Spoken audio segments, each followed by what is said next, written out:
Everyone, আসসালামু আলাইকুম। সবার কি অবস্থা, কেমন আছেন সবাই? নতুন একটি ব্লগে সবাইকে ওয়েলকাম জানাচ্ছি। আজকে আমাদের ইউনিভার্সিটি তো নুহাস আমাকে জব থেকে পিক করতে আসছে, আসার পরে দেখে আমার জন্য ফুল নিয়ে আসছে।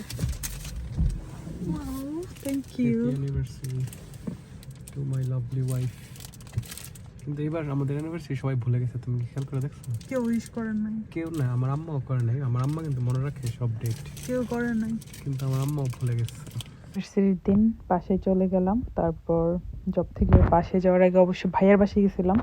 ভাইয়ার নতুন সোফা নিয়েছিল, তো ওইটা নুহাস লাগাই দিল। তারপর আরও টুকটাক কাজ শেষ করে তারপর বাসায় চলে যাই, তারপরে ঘুমাই যাই। পরের দিন একদম সকালে আর্লি মর্নিংয়ে আমরা উঠে যাই। উঠে তারপর নুহাস আমাকে ব্রেকফাস্ট করতে নিয়ে আসে কোস্তাতে। তো আমাকে জিজ্ঞেস করে কী খাবো, কারণ কোস্তাতে আসা মানে আমার সবচেয়ে পছন্দের জিনিস হচ্ছে এইখানের যে ওদের হচ্ছে টোনা স্যান্ডউইচ পাওয়া যায় একটা, তো ওইটা আমার কাছে খুবই ভাল লাগে। আর আমি হচ্ছে কেক নিয়েছিলাম, ক্যারট কেক আর কফি।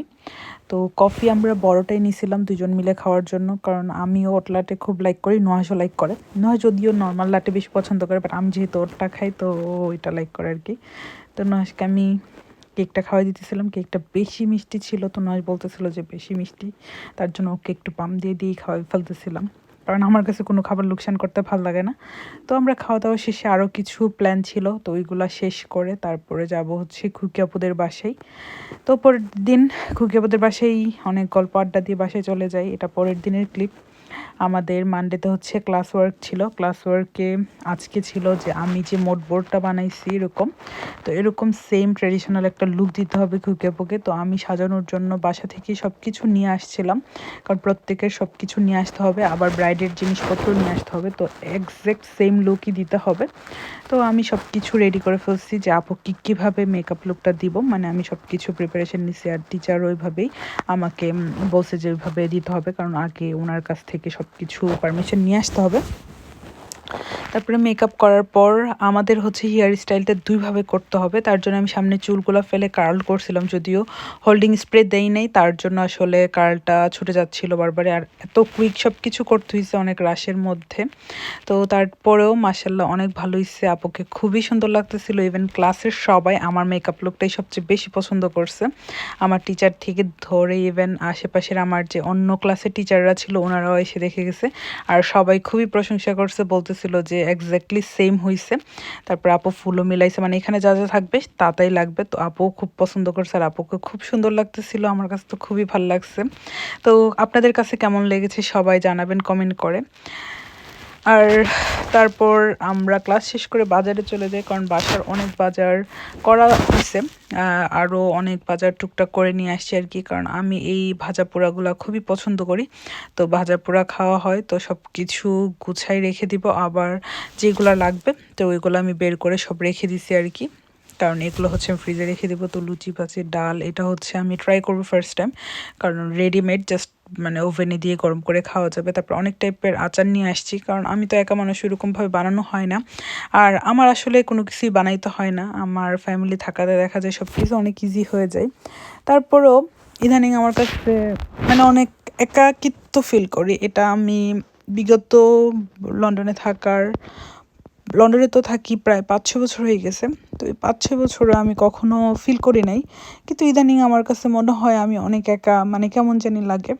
এমন না যে আমার ভাই বোনদের বাসায় যেতেছি না বা ওদের সাথে দেখা হচ্ছে না, হচ্ছে, কিন্তু তারপরে মনে হয় জীবনটা কেমন জানি ছুটতেছে, বা কিসের জন্য এত কিছু, যেখানে আসলে বাংলাদেশে থাকতে নিজের ফ্যামিলি সবার সাথে একসাথে থাকতাম, আব্বা আম্মা ছিল, সব ভাই বোনরা এক বাসায় ছিলাম, কিন্তু এখন চাইলেও সবাই এক বাসায় থাকতে পারতেছি না, আমার আব্বা নাই। তো এটাও একটা কষ্ট লাগে। আবার এটা তো অনেক বড় কষ্ট, আমার আরেক বোনকেও হারাইছি, এটা অনেক কষ্ট। পরিবারের মানুষগুলো আস্তে আস্তে দূরে চলে যাচ্ছে, সবাই সবার মানে সবার জন্য সবার আলাদা আলাদা সংসার, ভাইয়ার আলাদা সংসার, আপুদের আলাদা আলাদা সংসার, আমারও সংসার। তো একটা সময় আমার কাছে কেন জানি মনে হয় যে সবার সংসারে এত ব্যস্ত হয়ে যাব, দেখা যাবে নিজের বোনদের সাথেও দেখা হবে না। তারপর আমি রান্নাবান্নার জন্য সব কিছু ভিজাই নিছি ঘুম থেকে উঠে। এখানে কলিজা রান্না করব, গরুর কলিজা কিনে রাখছিলাম, তো রান্না করব। আবার বৃষ্টিও আসতেছে, আমি আজকে অবশ্য রোজাও। তারপর রান্না করব আর ইলিশ মাছ। তো আমি ইফতারের পরে রান্নাটা বসাবো আর কি। তো সব কিছু ইফতারের আগে রেডি করে রেখে দিব, কারণ আমাদের ইফতার অনেক আর্লি। আর হয়েছে আমাকে ফুলটা দিছিল, এই ফুলটাও সুন্দর করে ফ্লাওয়ার বাসে নিয়ে, তারপর এটার মধ্যে একটা ফ্লাওয়ারের মেডিসিন আছে, এই মেডিসিনটা দিলে ফ্লাওয়ারটা খুবই ভালো থাকে, অনেক সতেজ থাকে অনেক দিন পর্যন্ত। আর আমার কাছে এরকম ফ্রেশ ফ্লাওয়ার খুবই পছন্দ, খুবই পছন্দ বলতে খুবই পছন্দ, আমার কাছে খুব ভালো লাগে। তারপর সব কিছু ভালোভাবে কেটে ধুয়ে তারপর রেখে দিছি, জাস্ট রান্নার প্রস্তুতি। আর ওইদিকে আমি কলিজাটাও সিদ্ধ বসিয়ে দিছি। তো রান্নার আগে, ইফতারের আগে আম্মার সাথে কথা হয়েছে, সালমাপুর সাথে কথা হয়েছে, খুকিয়াবুদের সাথে কথা হয়েছে, মানে আমাদের ফ্যামিলির গ্রুপ মানে পেজ মানে গ্রুপ কল আর কি আমরা দেই। তো একটা গ্রুপ আছে, তো এখানে আমরা গ্রুপ কল দিয়ে সকালে সবাই মিলে, প্রথমে সব ভাই বোন সবাই মিলে একটা কথা বলি, মানে সবার কী অবস্থা, সারাদিনের খোঁজ খবর নেই আর কি। আমার আম্মা অপেক্ষা করতে থাকে কখন ছেলেমেয়েরা ফোন দিবে। আসলে এইটাই, একটা টাইমে ঘরভর্তি সবাই ছিল, আর এখন আমার আম্মা একা একা থাকে, অনেক খারাপ লাগে আম্মাকে। যদিও মানে আমার কাছে ইচ্ছে করে যে আমার নিজের কাছে রাখি, সব ভাই বোন আমরা চাই যে আমার আম্মাকে আমাদের কাছে রাখার জন্য, বাট আমার আম্মা থাকতে পছন্দ করে না। কিন্তু আমারও খুব টেনশন লাগে যে একা একা থাকে। আর মাঝে মাঝে ভাবি এটাই, যে আমাদের জীবনে আমরা যে বলি যে ছেলে মেয়ে বলেন, কেউই আসলে কারোর জন্য না। আমার বাবা মার সাথে কিন্তু সবাই ছিল একটা টাইমে, সব ছেলে মেয়েরা, কিন্তু এখন কিন্তু আমার বাবা মার সাথে কেউই নাই। সবাই কিন্তু সবার নিজের সংসারে, আমার বাবা মা কিন্তু ঠিকই একাই হয়ে গেছে। তো আমরা আসলে বলি এটাই যে ছেলে মেয়ে বলুন, সব কিছু বলেন, কিন্তু দিন শেষে আপনার সবচেয়ে আপন মানুষটাই হচ্ছে আপনার পার্টনার, সবচেয়ে আপন।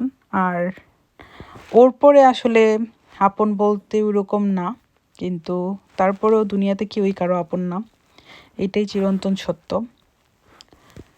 তারপরে আমি ইফতারের জন্য ওই যে লুচির যে প্যাকেটটা দেখাইছিলাম ওইটা নিয়ে নিছি রেডিমেড, জাস্ট গরম করে আমি খেয়ে ফেলবো।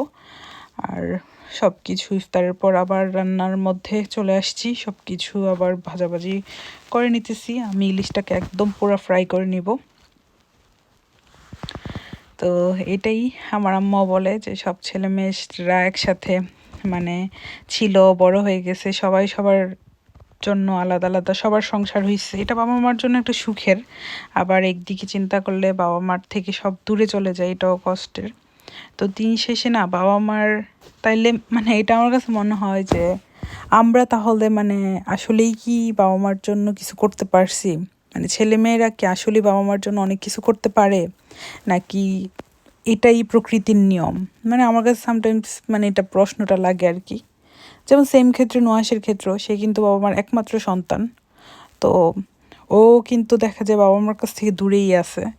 তো আম্মুকে যখন বলি যে আম্মু আমরা আয়সা পড়বো, আমি আয়সা পড়বো, স্পেশালি এটাই আমি বলি বারবারে যে আম্মু আমি আয়সা পড়বো, আপনাদের সাথে থাকবো, তখন আম্মু বলে যে না তুমি তোমার স্বামীর সাথেই থাকো। মানে আমার শাশুড়ি ইনসিস্ট করবে বেশি যে ওনার ছেলের সাথে থাকার জন্য, যে না জামাই বউ মিলে সংসার করে থাকো। আসলে এটাই প্রকৃতির নিয়ম, এভাবেই চলে আসতেছে। হয়তো আমার ছেলে মেয়েগুলো আমাদের সাথে থাকবে না। রান্না বান্না শেষ করে তারপর সব ক্যান্ডেল আর ফ্রেগরেন্সগুলো ধরাই নিচ্ছি, তাহলে পুরো ঘর একদম মানে ঘ্রাণ হয়ে যায়।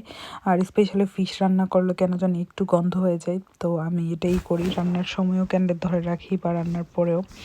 আর এত মজা হয়েছে প্রতিটা খাবার। আজকে রান্না করছি হচ্ছে কলিজা আর ইলিশ মাছ ভাজা।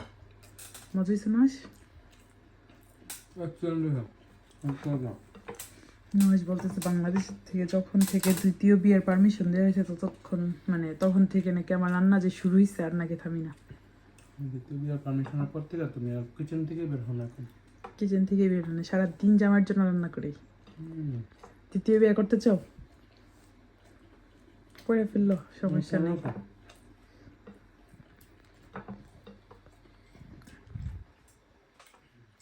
এক্সিলেন্ট হয়েছে, এইভাবে করছি কারণ ফ্রাইটা হচ্ছে আমার কাছে মনে হয় আমার কাছে এটা মজা লাগে, ওই যে খিচুড়ির সাথে মজা লাগবে, আরেকদিন ফ্রাই করে খাওয়াবো না। এটা কিন্তু one kind of fry, just আমি পেঁয়াজের উপরে মানে কষায় ফেলি আর কি, এটা ঝুল দেয় না কিন্তু। আমার বেশি পছন্দ এটা। ভাত খাওয়ার পর সব কিছু ক্লিন করে ফ্রিজে রেখে দিচ্ছি ঠান্ডা হওয়ার পর। আর এইগুলো রেডিমেড আমি আচার কিনে নিয়ে এসেছিলাম। এটা বড়ুর আচার, আর লাস্ট দিন একটা আনছিলাম, ওটা মিক্সড আচার ছিল, ওইটা শেষ করে ফেলছি। আর বড়ুর আচারটা একটু খেলাম।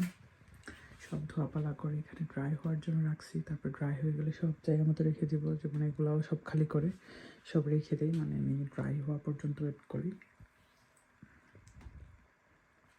ধোয়াপালা করার পর কিচেনটা এত ভালো লাগে, একদম পাতলা লাগে, আমার কাছে অনেক ভালো লাগে।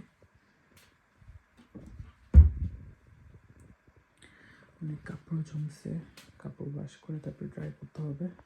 সন্ধ্যায় চা বানাইতেছি, আর এই টোস্টটা এত মজা। আজকে মনটা অনেক খারাপ, চাই না, সারাদিন থেকেই মনটা অনেক খারাপ লাগতেছে।